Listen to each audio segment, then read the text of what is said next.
بسم اللہ الرحمن الرحیم۔ رمضان المبارک کے 7ویں روزے کے وظائف اور عبادات۔ ویڈیو شروع کرنے سے پہلے جو ناظرین ہمارے چینل پر نئے ہیں ان سے گزارش ہے کہ چینل کو سبسکرائب کر لیں اور بیل آئیکن کو پریس کر دیں تاکہ مزید ویڈیوز آپ تک بآسانی پہنچتی رہیں۔ رمضان المبارک کے 7ویں روزے میں نماز فجر کے بعد اللہ تبارک و تعالی کا پیارا نام یا کریم 200 مرتبہ پڑھیے۔ نماز ظہر کے بعد پنجم کلمہ استغفار 33 مرتبہ پڑھیے۔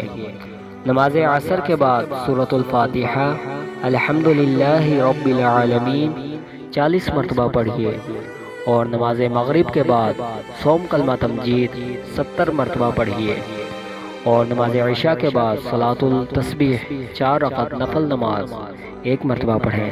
جن ناظرین نے ابھی تک چینل کو سبسکرائب نہیں کیا ان سے گزارش ہے کہ چینل کو سبسکرائب کر لیں اور ویڈیو کو زیادہ سے زیادہ شیئر کریں۔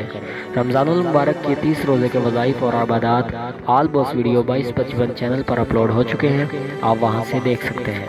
اللہ حافظ۔